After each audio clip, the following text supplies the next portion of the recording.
Hi Capricorn, welcome to Higher Source Tarot for your Is It in the Cards Love Tarot reading for June 2022. This is a reading for all Capricorn, Sun, Moon, Rising, and Venus. Thank you to all of you for all the support. I send you love and appreciation every day. And if you are new here, welcome to you. I post new readings on Friday, then again on Monday. So if a reading doesn't resonate, come back in a couple of days. Don't ever try to force it to fit.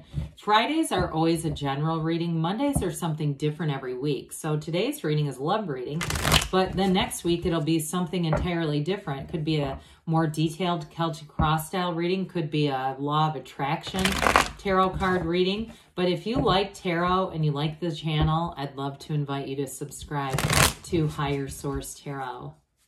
All right, what advice do you have for Capricorn? Sun, Moon, Rising, and Venus about love, please. What does Capricorn need to know about love for the best and highest good of all concerned with Capricorn? Advice for Capricorn, please. All right.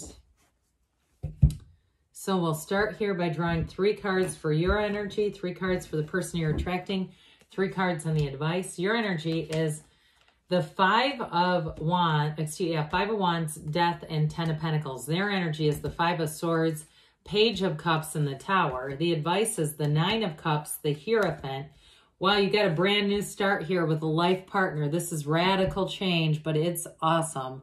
So I do feel like you have an ending here. It's like they're telling you to move forward. If you're in a relationship, though, and you've had some strife because both of you have conflict, you both have it, but the advice is great. It's really about moving beyond that conflict, allowing yourself to let go of it. You have Scorpio and Taurus here. You've got fire, air, earth, and water. So all the elements, 3 major arcana, though. That's significant here. So I just can't get over this. You know, this 5 of Wands is like petty, childish conflict. So if you've had childish relationships in the past, or like I said, you're embroiled in something now, it really is about getting in alignment, because your soul does not care about which apartment you live in.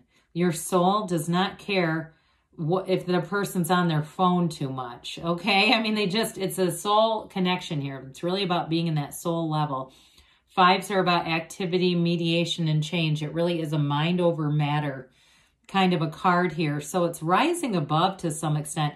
And it doesn't mean when we give up, you know, when we release or let go of that need to be right, it doesn't mean that we accept intolerable behavior. It's not about that. It's not about becoming a doormat. It's just about being in flow, being easy about things. And so too, what I do like about this with death, because death is huge transformation. It really is about letting go of the past and let go of the old to get that new life, new from the old, and an absolute rebirth. But as you see too at the bottom, the death card is so layered, but I absolutely love it. That skeleton is your higher self stepping over the wreckage of the past. It's literally stepping over a dead body. So it's about leaving all that stuff behind. You don't want to bring it with you. Death moves you forward with honesty, integrity, and confidence and conviction. And so especially if you've been in relationships that you knew you had no business being in, that it just was not a good match, but you stayed in it anyway, you won't do that again, because your ship's coming in with the death card. Now, with the 10 of Pentacles, I like this quite a bit, because it's a card that it really signals that you're going to create a legacy with somebody. You're going to have this partnership with someone here where all areas of your life expand, and so do theirs. You're in this union that's beautiful and blissful.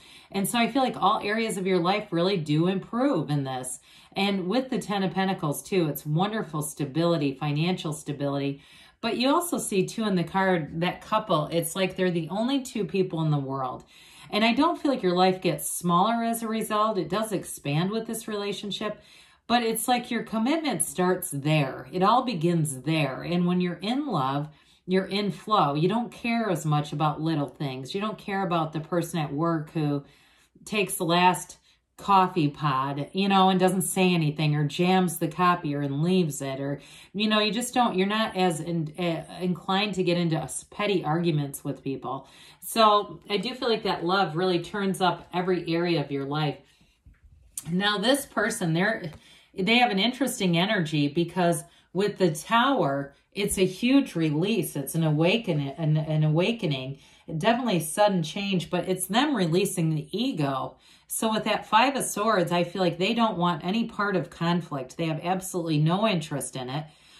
And like I said, the 5 represents what it represents. So they're definitely in a place, if they've had a lot of conflict in the past, or it's somebody that you're with and there's been conflict, they do not want any more of it. It's all adverse stimuli to them. They just have absolutely no interest.